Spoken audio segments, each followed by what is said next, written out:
Oke, halo semuanya. Kita ketemu lagi ya di episode kali ini setelah lama tidak ketemu, hampir 2 mingguan ya. Karena saya lagi ruwet. Ya, sama-sama. Ruwet ngurusi sepeda aneh-aneh. Sampai viewer kita nyari mana ini. Oke, ya.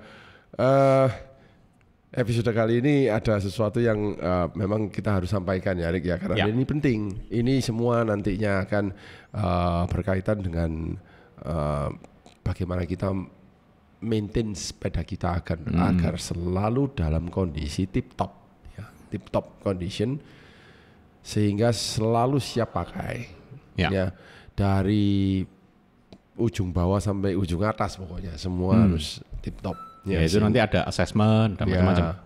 Ya, jadi sayang kalau misalnya kita mau sepedaan, lo kok ngene, nanti di tengah-tengah jalan juga, lo kok gini, nah itu kan. Nah kalau saya lebih di tengah sepeda, lo kok gak so ngerem? Ya itu. Nah, itu. Jadi yang dimaksud di sini, kalau saya lebih mengutamakan bagaimana safety-nya itu bekerja dengan baik. Makanya. Itu aja, karena apa gunanya kita bisa cepat? Iya. Kalau enggak safe. Betul. Bisa lari kenceng, enggak bisa berhenti, nabrak. Iya, benar. Iya toh? Bisa turun nikung kenceng, enggak bisa ngerem, offset. Iya. Nyemplung jurang iya. Rick, sampai sekarang loh, saya masih enggak habis pikir ya, Rick ya. Enggak habis pikir mereka itu yang nyari enteng-entengan hanya untuk climbing. Oke. Tapi mereka kok enggak mikir bahwa enteng itu turun itu sebetulnya bahaya sekali. Nggeleang. Gini loh, orang itu kadang-kadang mikirnya gini. Iya, enggak apa-apa.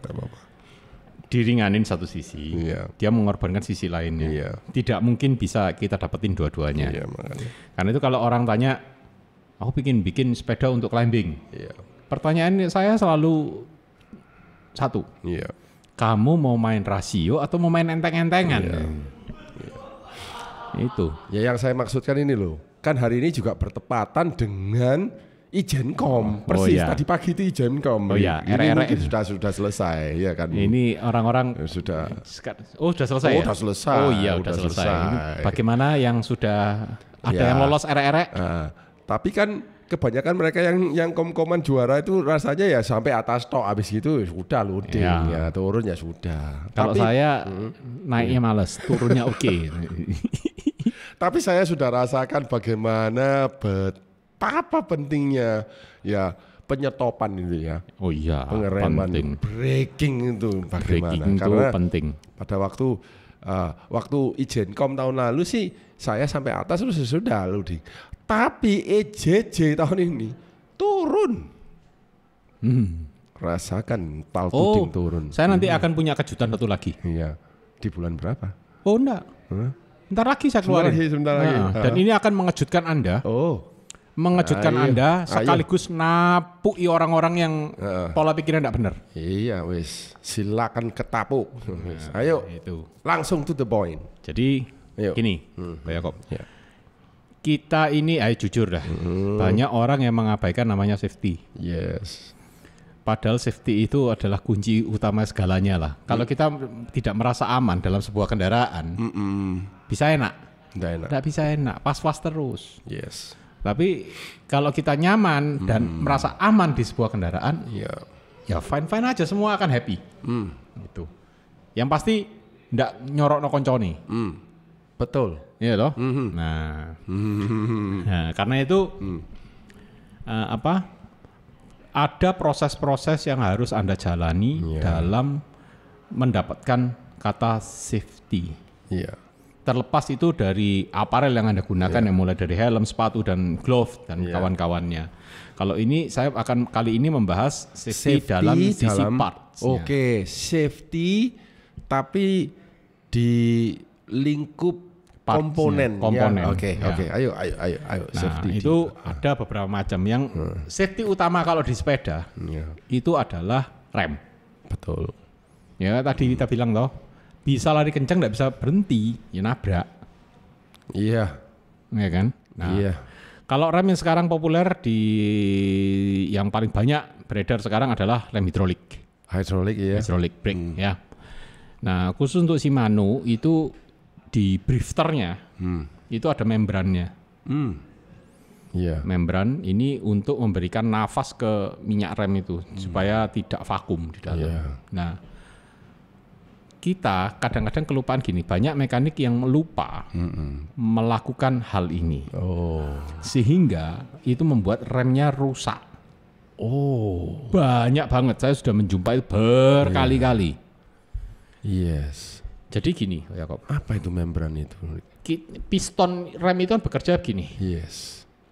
Kalau brake padnya menipis, maka pistonnya akan semakin keluar, semakin keluar, semakin keluar, semakin keluar, sampai akhirnya brake pad ini habis. Yes. Ya kan? Nah, kadang kita merasa kok remnya masuk angin, padahal pertama enggak. Maka kita tambahkan minyak rem. Tambahkan minyak rem, tambahkan minyak rem, terus kita tutup. Otomatis volume minyak rem yang ada di dalam sistem itu kan bertambah banyak. Nah, dalam kondisi piston yang keluar.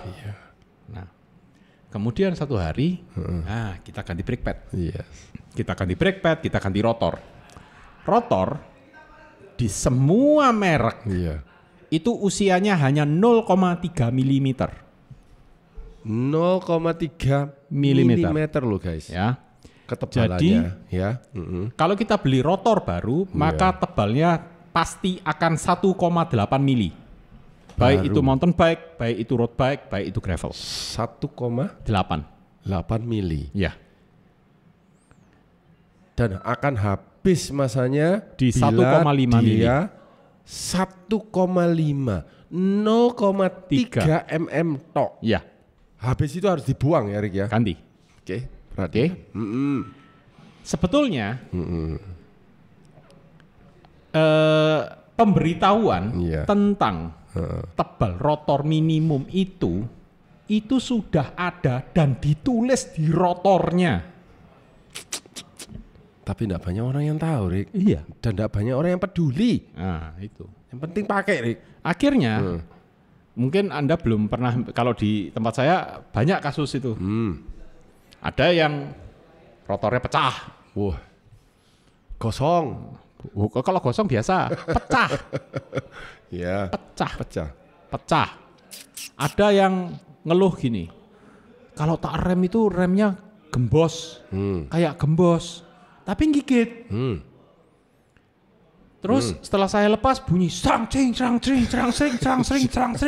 Saya rem lagi, kadang hilang, kadang enggak.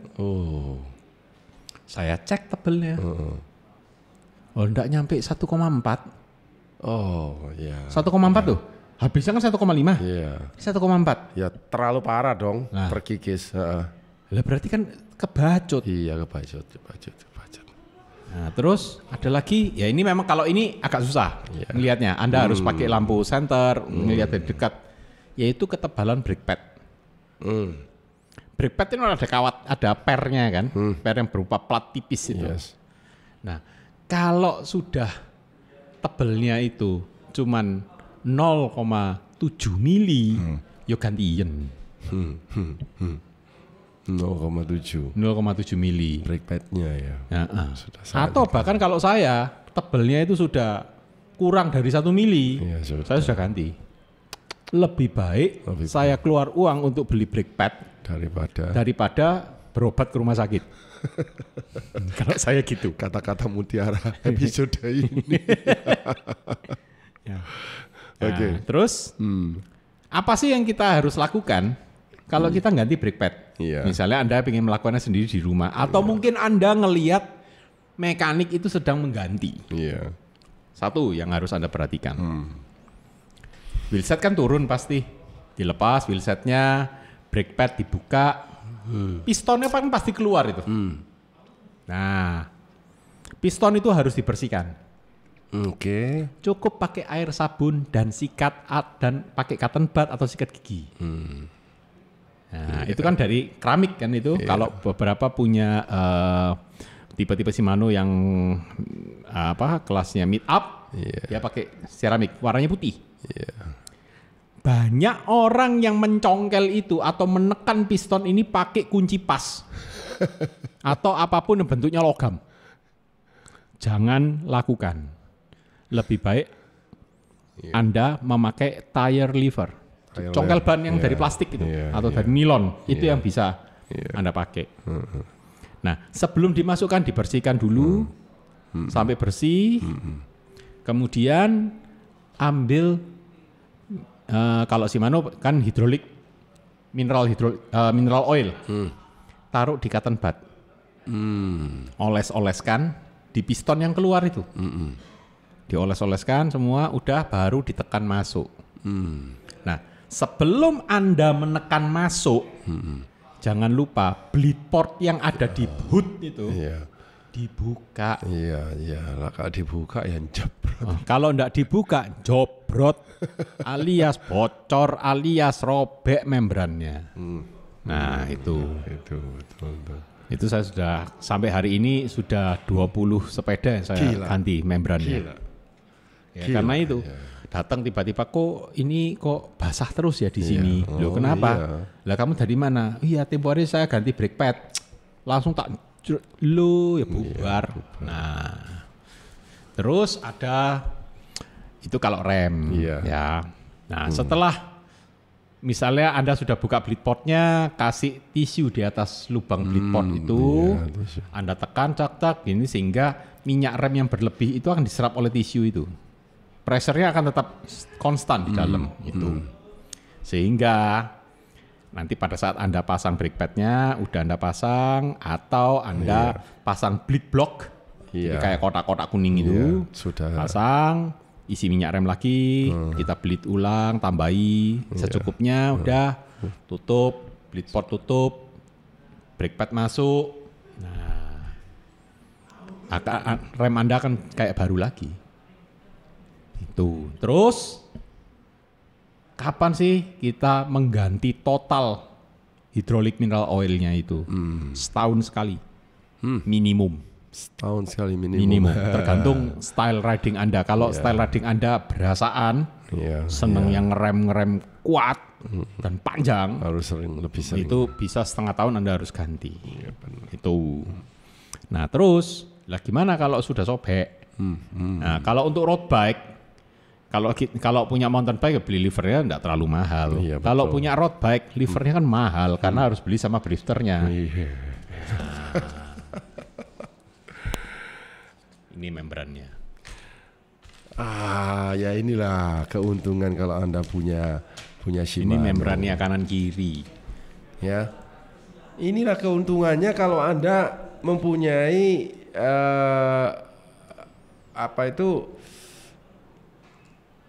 ini keuntungannya. Benar-benar keuntungan kalau kita memakai Shimano ya, Rick ya. Small parts-nya itu ada. selalu ada. Banyak. Ya. Namanya apa ini parts-nya ini? Lead unit. Lead unit ya. LID UT. Lead unit. STR 7120 ya. Ini punyanya 7120, ini 9120. Jadi macam-macam, sebelah kiri atau sebelah kanan. Iya. Ini punyanya 105 kan ya. 105, 110 12 speed ini. Ini 12 speednya 11 speed ini. 11 speednya Dura-Ace.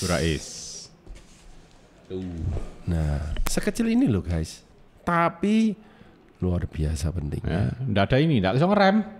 Nah, itu dia. Ya. Masa ini jebol beli drifter? Oke nih. Itu. Ada yang kok budaya disposable. Saya tak bagian nampani ya.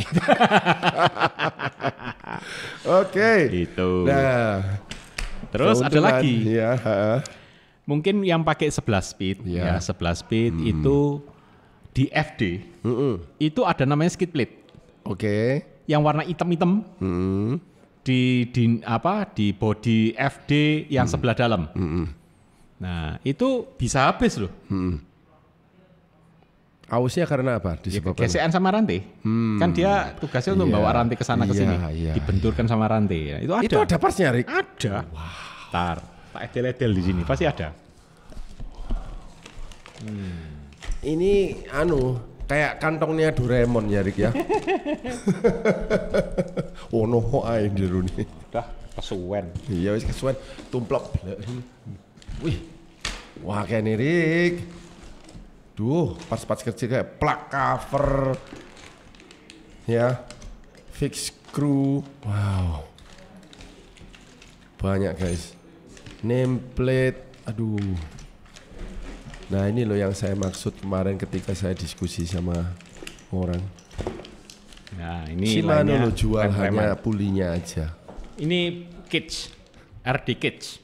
Merek lain nggak ada loh. Ini guys. punya inner plate, punyanya 12 speed XTR. RD cage gini aja sepele. Ini kalau ada seal. yang bengkok, Anda bisa beli partsnya aja.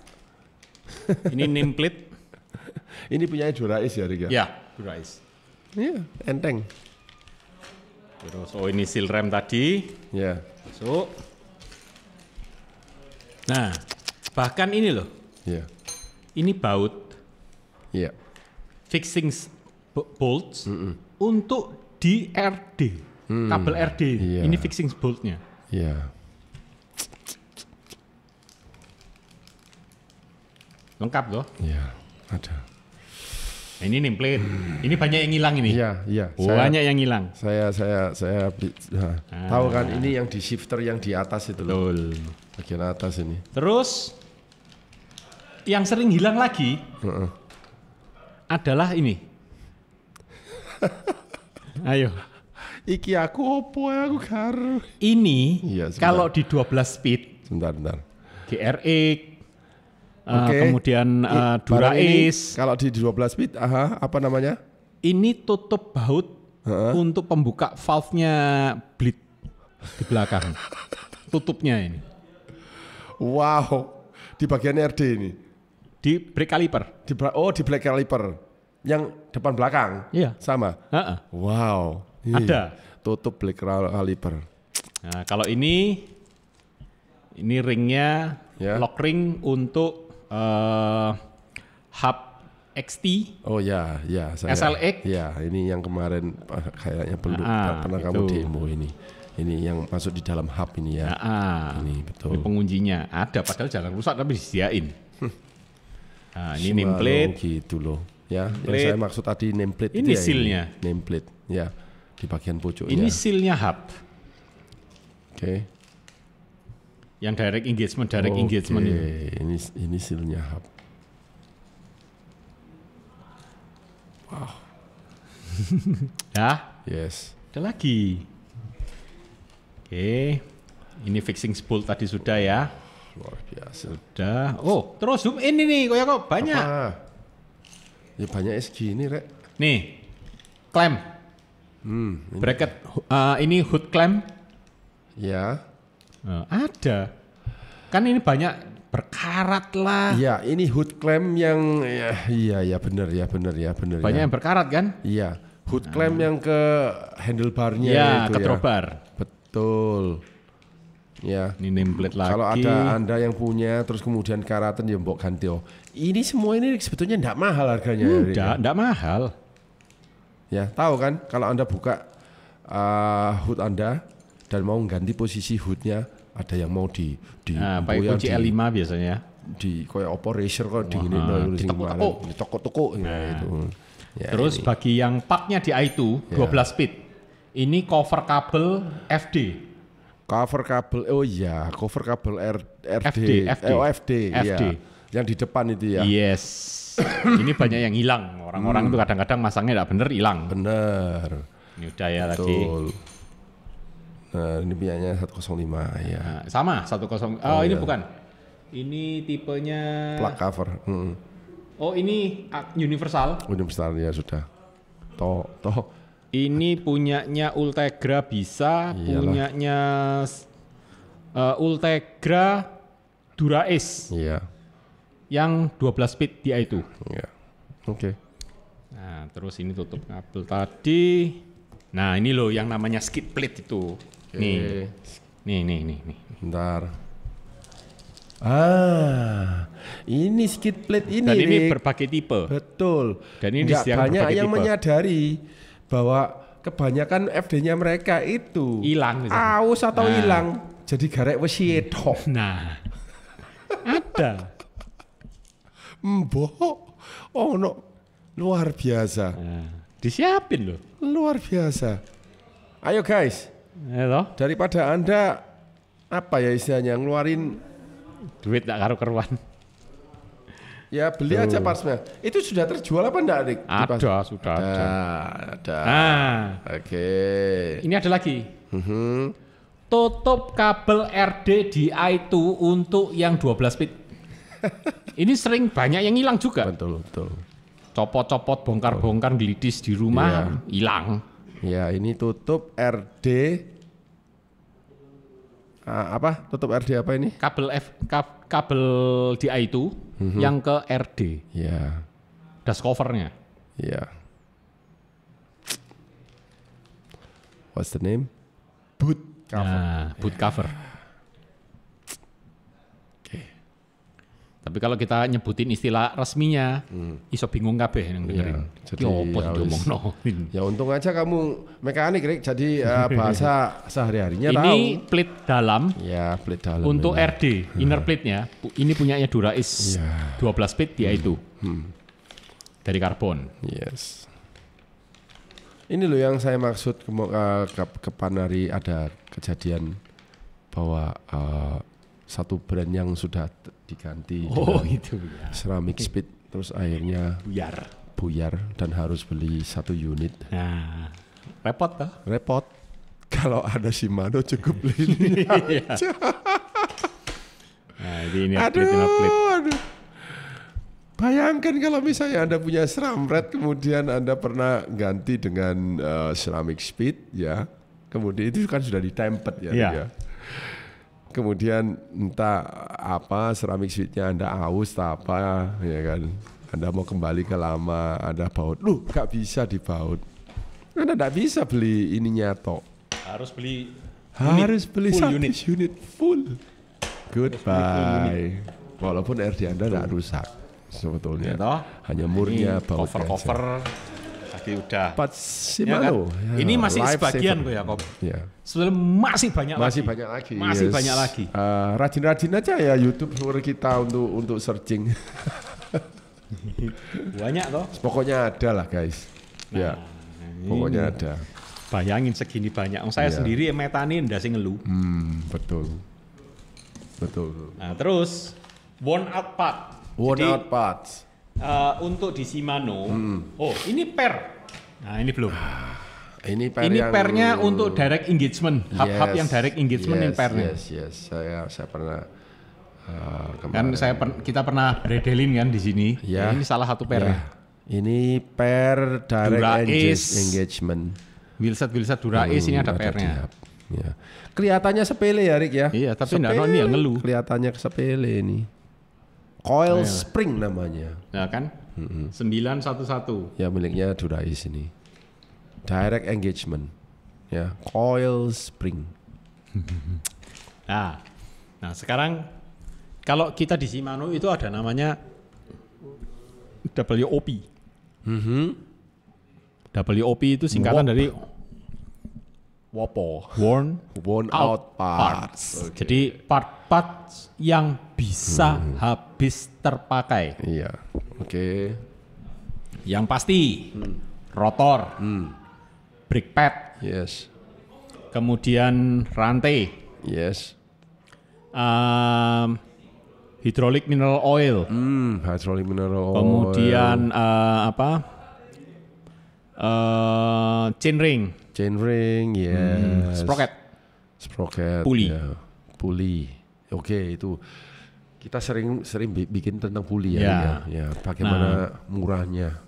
Brake pad ini kalau mungkin Anda pakai U-brake atau V-brake mungkin gampang cari alternatif lain. Tapi Shimano tetap menyediakan untuk yang kelas Ultegra, kelas apa dia selalu siapin. Apalagi yang hidrolik itu kan macam-macam bentuknya. Nah, tapi Anda bisa, misalnya Anda mau satu tipe, tapi tipe itu enggak ada.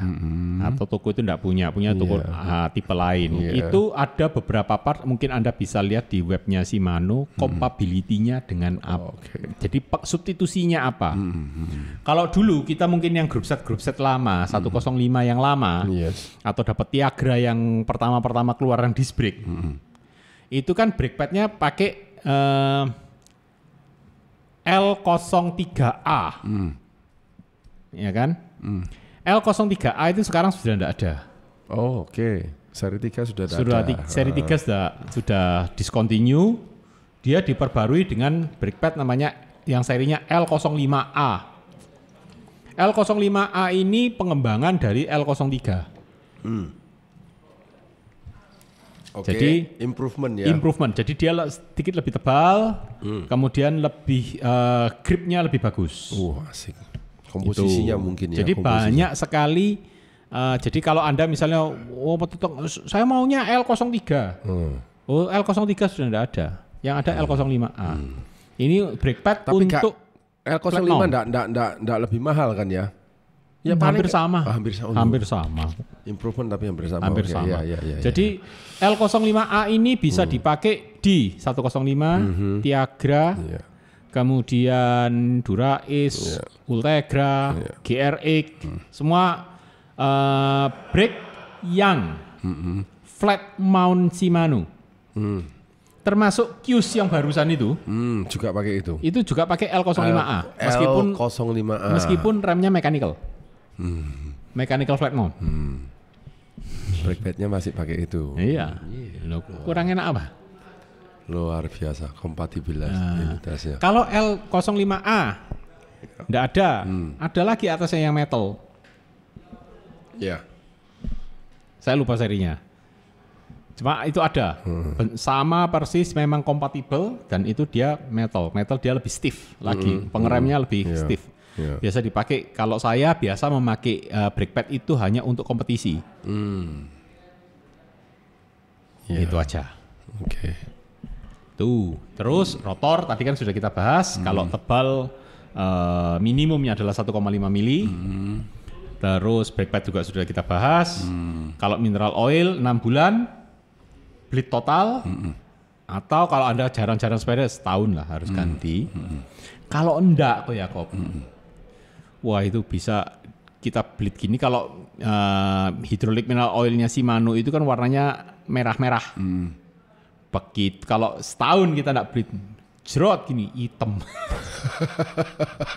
Lah kok bisa hitam padahal sistemnya tertutup. Iya. Nah itu gini, di kaliper itu kan piston gerak keluar masuk gini. Iya. Pada saat dia keluar, kita menekan rem, dia kan keluar, tekan kan. Terus. Nah ini kan gesekan antara rotor dengan brake pad plus debu-debu di jalan lah apa itu kan masuk di situ semua. Nempel di piston. Nempel di piston. Pada saat piston rem ini kita rilis, otomatis kan pistonnya masuk. Iya kayak nyedot ke vakuuman gitu ya. Enggak, kan ada pori-pori halus. Iya benar pori-pori halus. Masuk. Itu. Akhirnya bercampur aduk selama 1 tahun. Nah, wes. Kasus terparah. Iya. Jadi frekuensi pemakaiannya tinggi. Kemudian enggak pernah maintain dengan benar.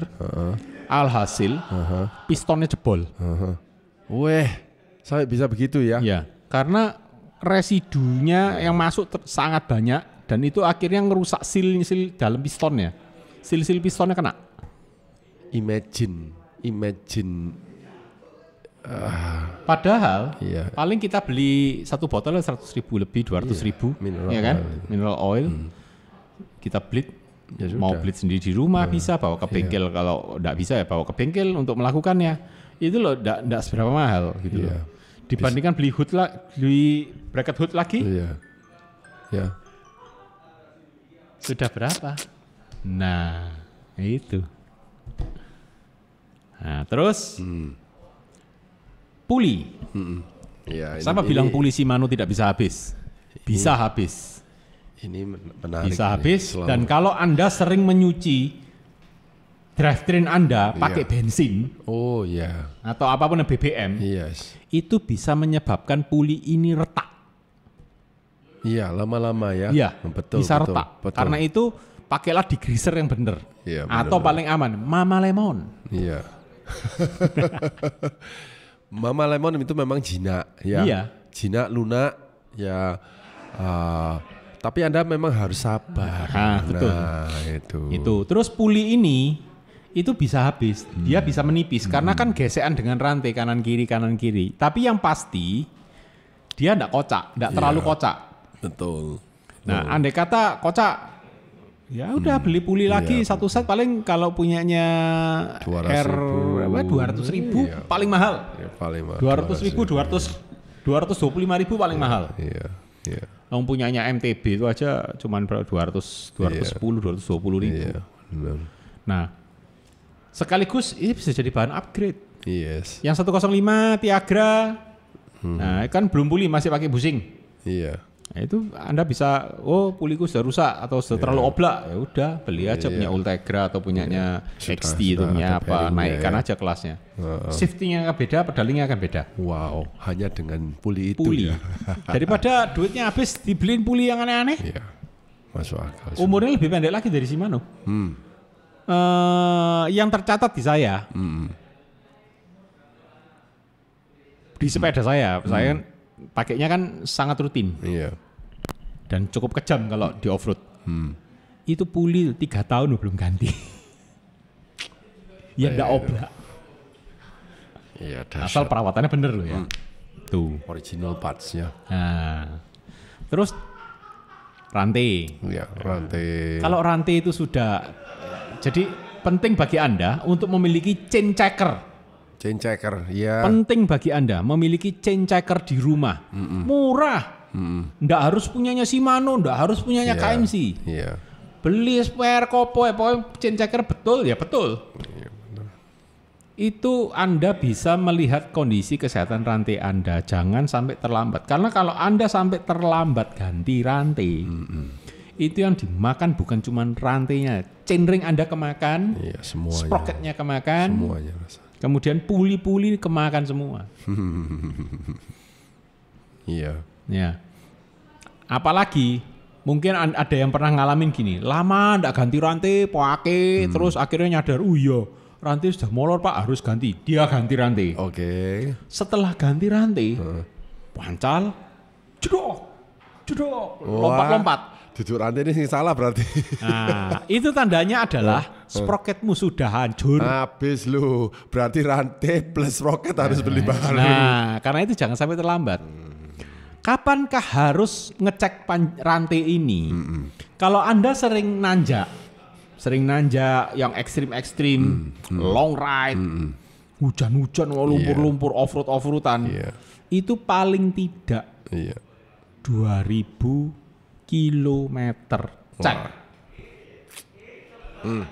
Kalau dari pemasangan baru loh ya. Tapi kalau pemasangannya sudah agak lama, itu akan semakin cek setiap 1.000. Itu paling aman.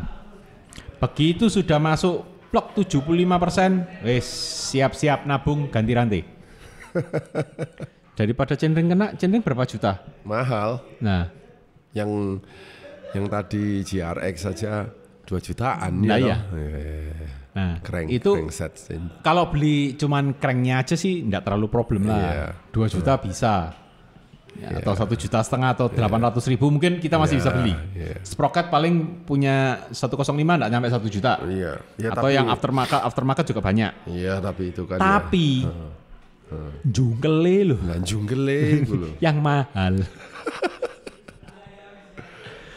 Itu. Jadi faktor safety-nya dari situ. Jadi dari perawatan rutin itu merupakan salah satu kunci safety Anda. Kayak gitu. Ya mau dibilang serem ya serem, ya, tapi ya ini memang harus dilakukan. Iya betul. Ya saya, apalagi kalau di tempat saya enggak segan-segan menolak customer. Iya. Kalau customer tidak mau mengikuti standar safety saya. Pernah ada satu kasus gini kok Yakob. Iya. Orang ini datang ke saya membawa sepedanya yang sudah lama tidak dipakai, dengan kondisi rem belakang kempos. Oke, saya coba bleed ulang semua, bersihkan Nggak ini berhasil. itu tidak bisa. Saya bilang ke customer itu, Pak, ini rem belakang pistonnya jebol. Iya. Kebetulan itu mereknya merek non Shimano. Oke. Saya bilang enggak bisa ini Pak. Spare partnya tidak ada, jadi Anda harus ganti brake set.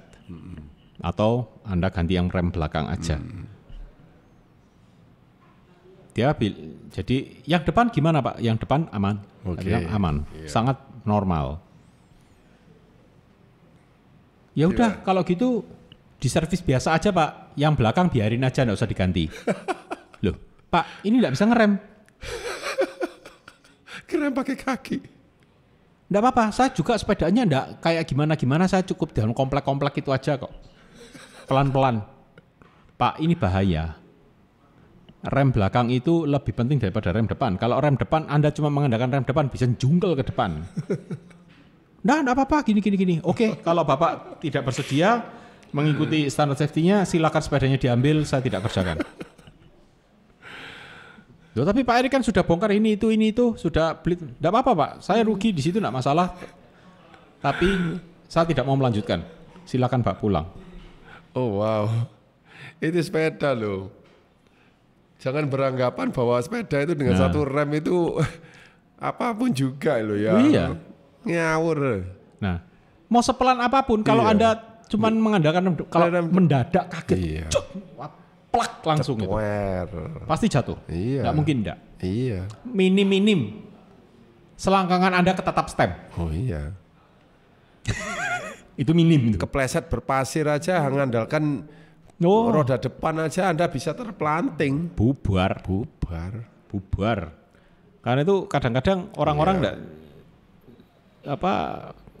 kenapa saya tolak enggak mau kerjakan. Karena gini, kalau sepeda itu saya terus kerjakan dan menjadi enak, bisa lari kenceng. Terus ada apa-apa dengan dia? Benar. Memang dia menyadari bahwa dia tidak menyalahkan saya. Iya. Karena saya sudah early warning.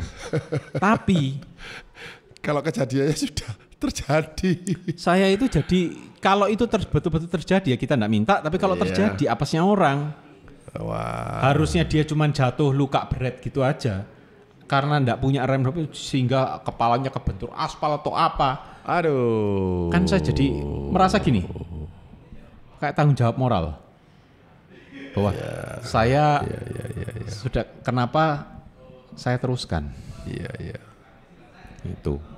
Tapi kalau sepeda itu enggak saya servis, ya enggak, kondisinya saya biarkan enggak karu-karuan gitu, dia kan enggak mungkin pakai. Iya benar. Itu. Nah, ini mengenai safety yang rem. Iya. Ini semakin lama semakin panas ini. Ini kasusnya masih fresh. Kasus yang baru ya. Wah, masih fresh. Beber aja. Terus. Nah itu untuk apa? Iya. Untuk rem. Tadi kan sudah urusan gear-gearan dan sudah. Nah urusan bearing-bearingan. Bearing itu juga bisa menjadi malapetaka. Kalau sepeda Anda sudah kakek, Anda tidak perhatikan, itu bisa merantak kemana-mana. Seat post Anda lupa atau tidak menggunakan torsi yang benar, seat post bisa pecah. Jadi sebetulnya basic tools yang bisa dimiliki di rumah itu sebetulnya enggak terlalu banyak juga kok ya. Paling kunci torsi, terserah mereknya apa, yang penting sudah ditera dengan benar kunci torsinya, mau merek Stramer kayak, mau merek Topik kayak, mau merek apa Tekiro kayak, terserah. Yang penting ada kunci torsi di rumah, chain checker. Itu penting banget. Chain loop dan rajin-rajinan rawat, kemudian ikuti misalnya kalau saatnya bleeding, ya bleeding. Dan prosedur bleeding harus benar. Itu. Kalau ini gawat. Gawat, menyeramkan, tolol, yang mengerjakan lebih tolol lagi. Saya lebih katakan ini yang ngerjakan goblok. Sampai gitu. Betul goblok. Sampai gitu. Dan ini saya sudah menentang sejak lama karena safety reason.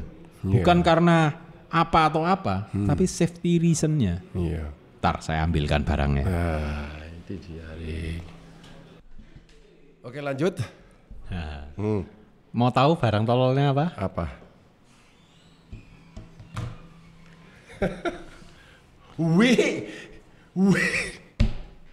Wes guys, it's impossible guys. Nah, coba di zoom aja kayak kok. Impossible, kok bisa ya? Iki mekanik cap opo? Kok bisa ya guys ya? Look. Kok bisa ya guys? Ini karbon loh. Aku baru tumon, Rick. Baru tumon aku. Baru tumon, Rek. Carbon fork dikeroak sampai sak gini, Rek. Lah ini nanti pegangannya di mana, Rick? Ini nih bekasnya. Kalau kau Yakob lihat, ini baru dipakai dia 3-4 kali riding. Lihat, ini sudah crack di sini. Ini sudah mulai crack. Bener, Rick. Ya kan? Yes. Nah, ini sudah mulai crack. Ini kelihatan. Kelihatan, Rick. Waduh, ya bener. Ya kan? Nih. Ini sudah mulai bekas ini ntar lagi jalur dia. Ini nggak sampai 1000 km tak jamin putus. Produk. Ini kalau putus, celaka orangnya. Apalagi kalau sedang downhillan ya. Iya, kalau turun lagi turunan atau kena jalan yang bumpy, pak, bubar orangnya. Anda baru tumon ya guys ya, ini loh. Ya, untungnya apa kita bikin YouTube seperti ini? Kita mau share sama kamu, semua. Ya ini kalau Yakob lihat dari belakang ini kan sudah mulai ini. Nah ini udah mulai. Iya betul. Oke. Yes. Kok bisa ya? Ya berarti kan otak mekaniknya goblok gitu. Ini adalah contoh fork kok bisa dilubangi kayak kerjaan gini. Mekanik yang tolol. Bukan saya paling pinter, tapi ini sangat tolol. Ya wes ini guys, ya. Jadi hati-hati. Jadi bagi Anda yang ingin melakukan clean look, ya. Aduh. Kalau frame Anda tidak mendukung untuk clean look, jangan coba-coba. Karena Anda meletakkan nyawa Anda di fork yang dikeroai seperti ini. Jangankan dilubangi segini gedenya ya Rick ya. Kecil aja bisa crack kok. Kamu pakai seret gitu aja ini sudah.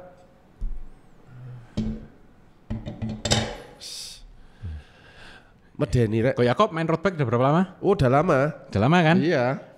Ya kan? Menurutku Yakob sebagai user. Wah, nggak berani saya. Berani pakai gini? Nggak berani saya. Inilah. Jadi frame sepeda ini nggak berani. Headset saya. atasnya kecil. Aduh. Jadi memang dia jarak antara bearing dengan steer tube ini memang mepet banget. Hanya cukup untuk si ring aja, untuk ringnya, retainer ringnya aja. Waduh Rek. Aduh. Sedangkan dia harus memasukkan kabel semua 4 kabel hidrolik, 2 shifter, 2 kabel hidrolik dan 2 shifter masuk ke sini. Dah, yang dilakukan dikeroai seperti ini. Jadi kabelnya itu dibending masuk, tekuk gini, dicepit gini, di luar ini bearingnya. Nah, penyakit yang muncul pertama adalah FD-nya shiftingnya nggak karu-karuan. Berat. Iya pasti. RD-nya shiftingnya nggak karu-karuan. Berat karena apa? Kabelnya ketekan. Iya. Kena tekan di sini. 4 kabel ya? 4 kabel. Wes. Bagi yang merasa melakukan ini, bertobatlah. Stop. Sebelum Anda celaka. Ya siapapun Anda yang misalnya Anda clean lookan, ya, terus fork Anda dilubangi kayak gini, wah wes, besok lebih baik sepeda Anda jangan. Siapa tahu besok adalah perjalanan terakhir Anda. Iya. Bahaya kok ya kok. Saya waktu time bomb itu, waktu customer ini datang ke saya, dia membawa sepedanya ke saya. Iya. Saya tahu sepeda ini bukan tipe sepeda yang clean look. Betul. Jadi dia masih kabelnya masih ada di luar sedikit lah. Iya. Loh, saya tanya, loh kamu kok bikin clean look ini? Iya Om, bisa. Terus sekarang kendalanya apa kamu bawa ke saya? Giant pada waktu itu yang tipe SL. Nah, ada Jogja yang duluan nyoba. Nah, tapi Giant langsung no guarantee. Iya, langsung hilang. Void guarantee sudah. Void. Yes. Sampai kira Giant ngeluarin fork. Iya. Yang memang khusus untuk melakukan internal kabel routing. Dengan frame yang non clean look. Yes. Bentuk forknya beda. Jadi steer tube-nya ini enggak bulat gini tapi agak gepeng di depan. Itu ini juga diterapkan oleh Colnago di V3. Kan ininya juga kepak. Jadi dia mengeluarkan versi. Memang khusus. Jadi secara struktural sudah terbentuk seperti itu. Tidak dirusak kayak gini. Tidak dirusak. Nah, customer ini datang ke saya dengan membawa sepedanya yang penyakitnya FD-nya tidak bisa shifting. Iya. Saya coba berkali-kali, saya set berkali-kali tidak bisa shifting. Akhirnya saya beranikan, saya minta izin ke dia, saya buka stemnya. Saya angkat stemnya. Loh. Kecurigaan saya, wah ini forkmu dikerowain ya. Dipaksa kabelnya, jadi kabelnya dibending lagi. Ownernya nggak tahu, Rik? Ownernya nggak tahu kalau seperti ini. Pokoknya tahu beres ya, Rik? Iya. Ya kadang-kadang customer meminta karena dia nggak mengerti, kita bisa pahami. Benar. Tapi tugas sebagai mekanik. Ini fork asli. Loh iya. Ya. Karbon lagi. Fork asli OEM ya. Original. Harganya berapa Pak ya beli? 6 juta. Iya, dikeroak kayak gini, Rek. Itu sama dengan tulang Anda loh, digopeli. Iya. Anda punya tulang tangan tak gopeli supaya kabelnya melebu. Kuat enggak kira-kira? Puklek. Jadi yang saya sesalkan di sini adalah apa, Ko Yakob? Customer mungkin tidak mengerti bagaimana jalur kabel sebuah sepeda itu berjalan, berfungsi, bekerja. Mungkin dia nggak ngerti sehingga dia menuntut memakai clean look. Oke lah, kita bisa terima. Ya toh. Tapi seorang mekanik yang tiap hari ngurusi sepeda, kalau dia sampai menyanggupi dan melakukan ini, patut dipertanyakan. Ini banyak terjadi.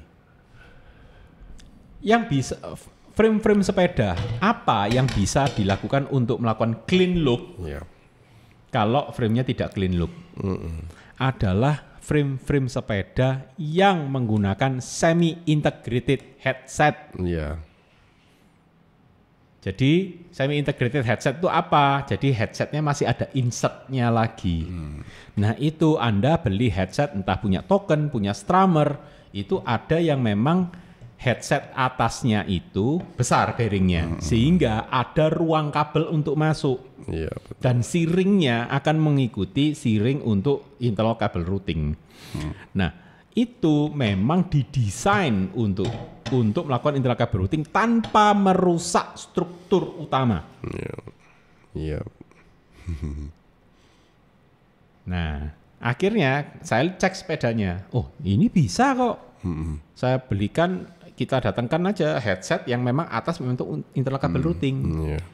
Kita masukkan kabelnya, ada jalurnya khusus semua. Handlebar yang asalnya ditekuk begini, belum habis sudah minta balik gini. Waduh. Bleng. Kalau sekarang, enteng geraknya, handlebarnya. Karena apa? Semuanya sesuai. Shiftingnya, enteng, tidak ada kendala. Lah gitu kok dia nggak mikir tentang bearing itu ya, Rik ya? Nggak ada loh. Ya karena ya gimana ya Ko Yakob ya? Mereka nganggap itu jadi gini. Kalau saya berprinsip bahwa keselamatan customer saya itu prioritas. Bagi saya itu. Puluhan tahun saya di dunia sepeda, mulai dunia pro, itu safety is number one.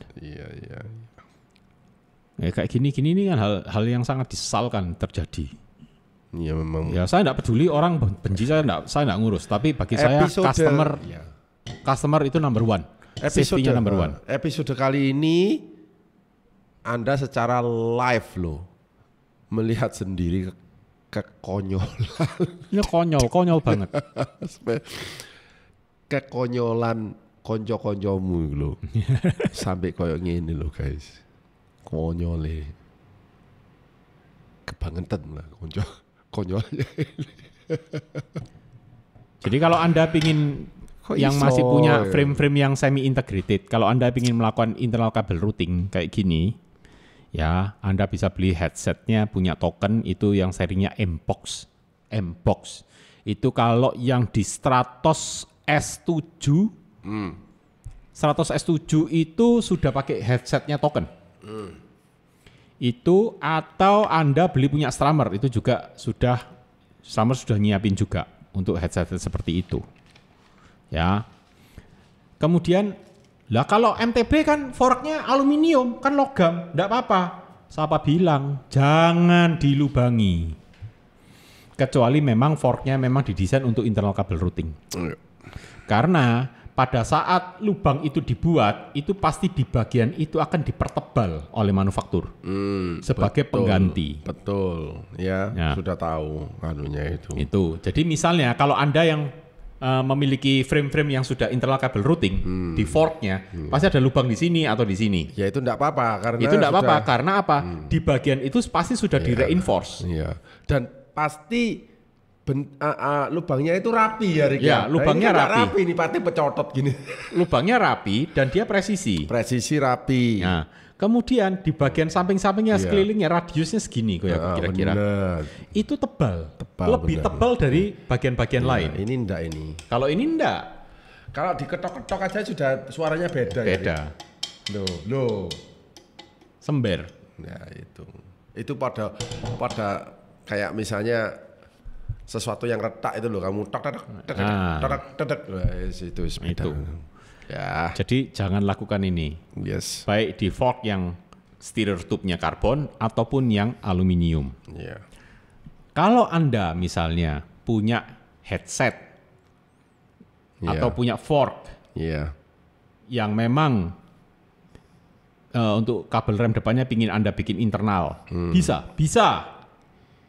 Caranya gimana? Anda harus pakai jenis stem yang khusus. Itu ada stem khusus, tapi hanya bisa rem depan. Itu memang compression nut-nya yang di sini punya FSA kalau nggak salah. Itu menyediakan. Itu selang remnya masuk ke sini lewat atas. Jadi dari stem kalau nggak salah yang stemnya FSA juga. Yang SMR sama apa SMR ASR atau SMR, saya lupa antara dua itu. Atau kalau nggak salah stemnya punyanya Cervelo R5, itu juga lewat sini. Oh ya, yang untuk rem depannya. Nah dari sini ini di beberapa fork itu memang ada tubing yang sudah pasti dijalurkan ke sini. Oh, ya sudah ready made ya. Tapi ada beberapa yang tidak. Jadi Anda memang harus cari. Nah itu bisa. Tapi kalau ada tubingnya ke sini, ojo dibolongi. Iya kalau Anda bisa bolongi ini presisi. Lah kalau bablas kenanya enggol strukturnya, biar tahu-tahu pecah di bawah. Wes pokoknya intinya kalau karbon sudah jadi kayak gini, wes ojo diotek-otek wes. Iya. Alah apa? No. Apa sih salahnya kabel di luar itu? Pokoknya selama yang routing rapi, ya bagus gitu loh. Justru kalau saya kalau melihat untuk sebuah road bike yang terlalu ultra modern gitu ya. Ultra modern. Intinya kabel routing, tidak ada satupun frame road bike modern yang full clean look. Itu support mechanical. Betul. Semua dia itu semua. Anda akan selamanya kena kutukan dia itu. Iya. Rasa no kok. Ya itu. Dia itu pun juga masih ada selang rem. Iya. Cuma tidak ada kabel shifter. Iya, betul. Saya kalau melihat orang sepedaan terutama road bike gitu ya, Rika, yang enggak ada kabelnya itu kayak saya melihat alien gitu dari planet lain yang tiba-tiba datang gitu. Rasanya sepedanya itu kayak aneh gitu loh. Loh yang menggerakkan itu nyapa karena kabel. Enggak tahu pikiran saya masih tetap gitu. Jadi intinya gini. Kalau Anda ingin modif, ya modif itu boleh-boleh aja. Tapi ada beberapa hal yang harus Anda perhatikan, yaitu struktural utama. Karena struktural utama itu yang menerima impact, yang menerima beban, menerima hentakan, dan itu yang menopang. Yes. Kalau struktur penopang, struktur utama itu kompromis, jadi rusak kayak gini, dirusak. Ya udah, enggak lama, Anda yang terjungkal, atau tiba-tiba oklek. Iya. Ini faktor safety juga ini. Ini perasaan saya berapa, ya jadi kayak kenapa berapa minggu saya absen? Ya karena ngeluh kan gini-gini ini loh. Akhirnya customer ini getun. Dia harus beli fork baru, dia harus beli. Dan satu lagi yang celaka, selang rem yang dipasang, karena ini group setnya 105, hidrolik. Itu kan brake hose-nya, jadi selang rem hidroliknya itu harus pakai seri kabel selangnya Shimano yang serinya BH90. BH90 itu high pressure hose. Dikasihnya BH59 yang low pressure. Jadi kalau direm gak makan. Jadi kalau direm itu gembut. Jadi ya opo sih? Episode kali ini Anda akan melihat betapa saya rasa semua viewer akan tepok jidat.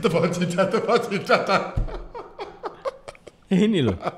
Aduh. Nanti judulnya saya kasih 1000% tepok jidat.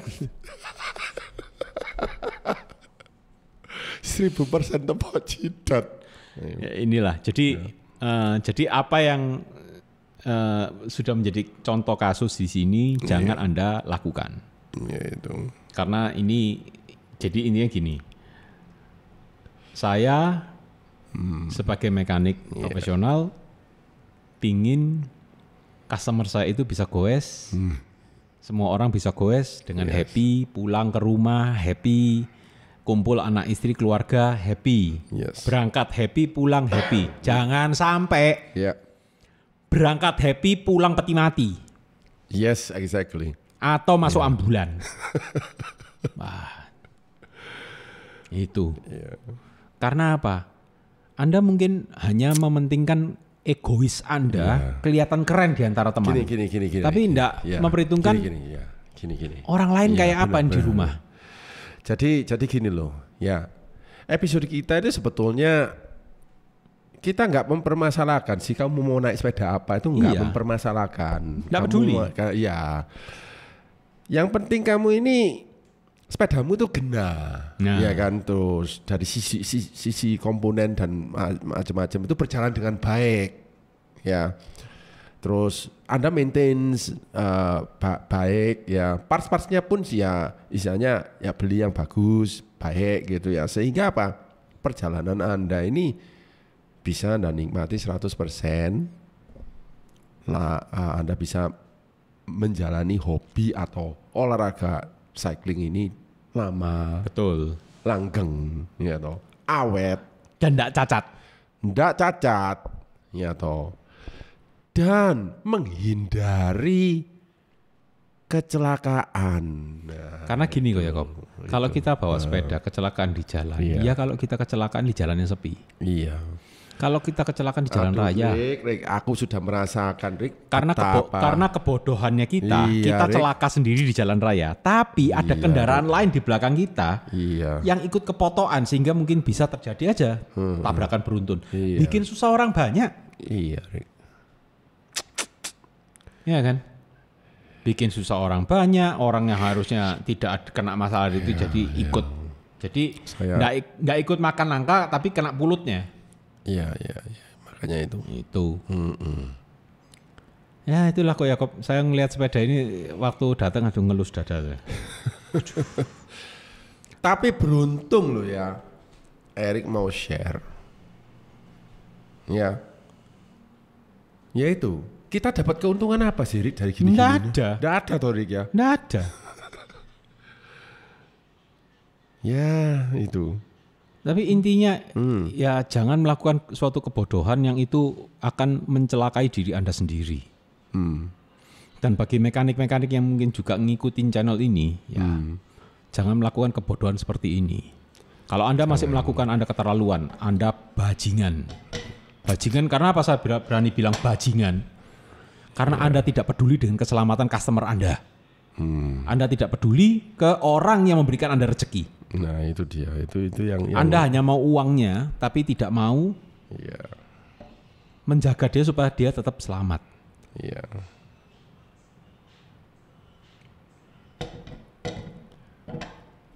Ini akhirnya orang ini spending uang kira-kira hampir 8 juta lagi. Meneng-meneng, Rick. Iya. Jadi dia sudah spending 8 juta, iya. Dia sudah spending untuk ini. Forknya aja berapa? Plus dia berkali-kali ke bengkel-bengkel lain. Hanya untuk memperbaiki shifternya. Jadi berapa kali ongkos yang dia harus bayar untuk setting. Kemudian waktu di sini saya beredel sepedanya. Ganti selang rem depan, ganti selang rem belakang, ganti kabel shifter total, ganti headset, ganti fork. Selang aja sampai harus diganti kan berarti sudah total parah. Ya karena selang yang dipakai tidak sesuai. Nah ya. Ya tadi yang Dan, low pressure itu. Dan satu kok Yakob, untuk bisa mengeluarkan fork ini ke bawah, tidak bisa dikeluarkan karena cekat.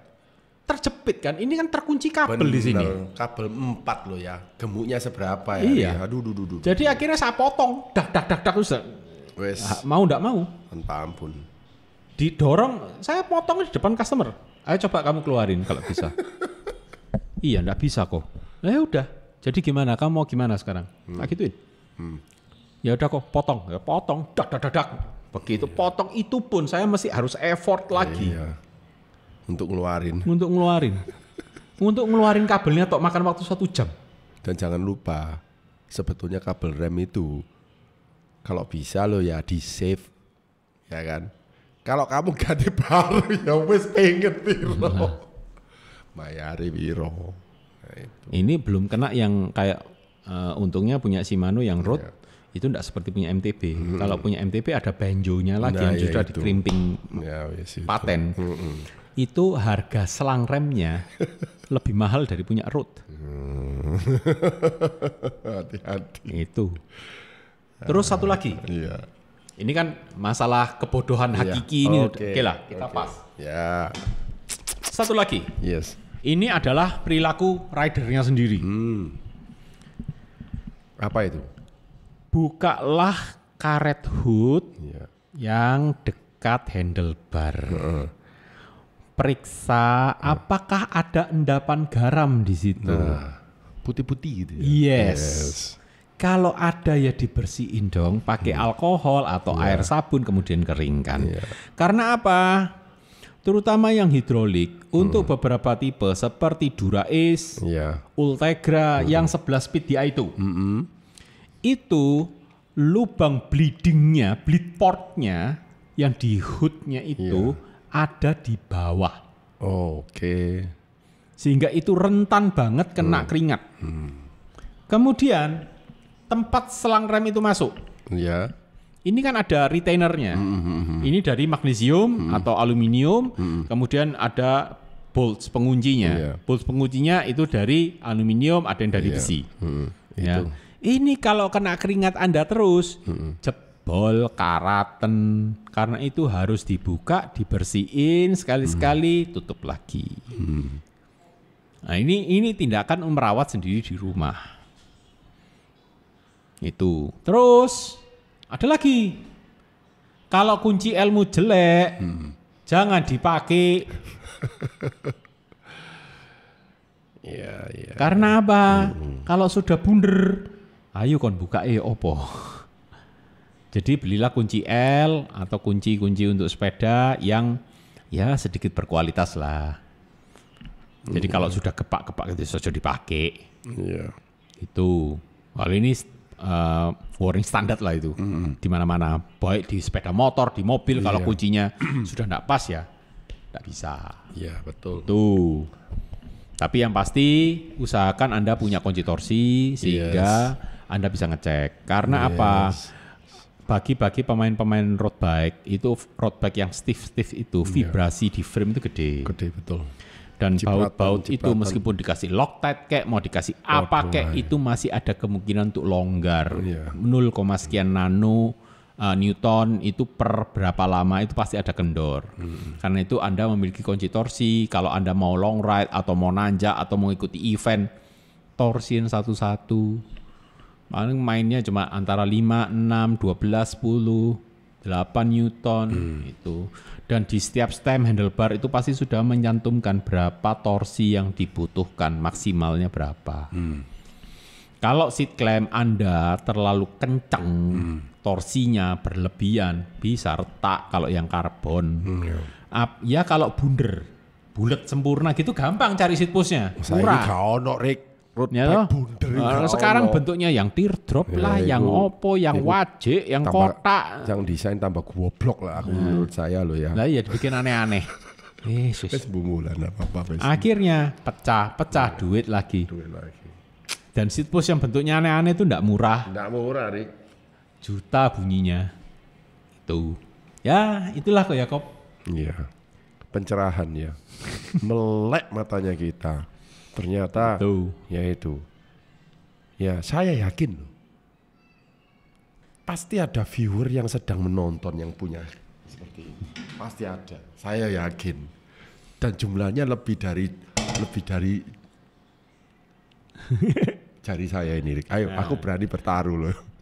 Dimanapun pokoknya nanti yang melihat viewer, lihat ini, lebih dari segini. Yang sudah punya kasus kayak gini.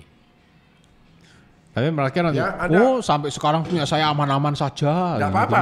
Tidak apa-apa, tapi itu bom waktu. Tuliskan komentar Anda, ya. Menurut Anda gimana? Aneh itu, aduh. Ya. Menarik. Oke. Rasanya kan intinya gini kok. Iya.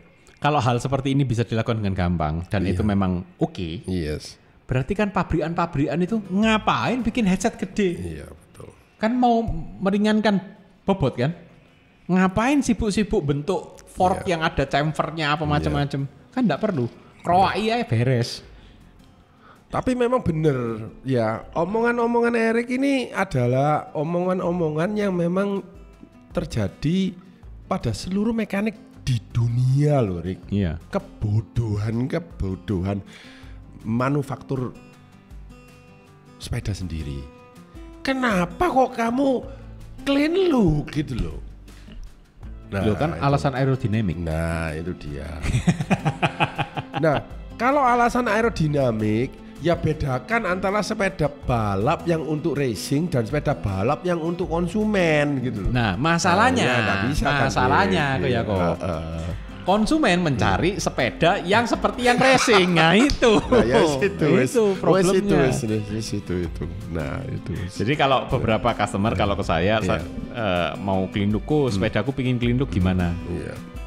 Saya ya udah bawa sini dulu sepedamu kayak apa, aku pengen tahu headsetnya sistem jalan saya apa, jalurnya ada enggak.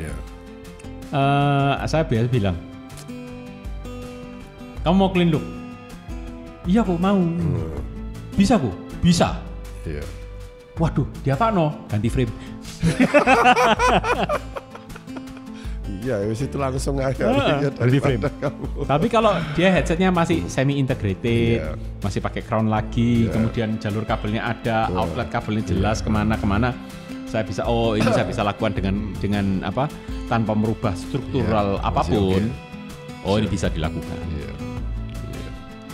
NT biasanya kan saya gituin. Tapi hanya yang Giant, karena hanya itu yang bisa. Itu pun saya bela-belain cari headsetnya. Bertahun-tahun saya cari headsetnya. Itulah Bro Yakob. Jadi semoga kita tercerahkan semua. Jadi kita bisa mengambil manfaat dari kesalahan-kesalahan yang dilakukan oleh orang lain. Jangan sampai kita masuk ke lubang yang sama. Jadi hitungannya yang perlu diingat adalah safety Anda is my top priority. Itu safety Anda my top priority. Oke. Sampai ketemu di episode selanjutnya ya guys. Ojo bocai. Yes.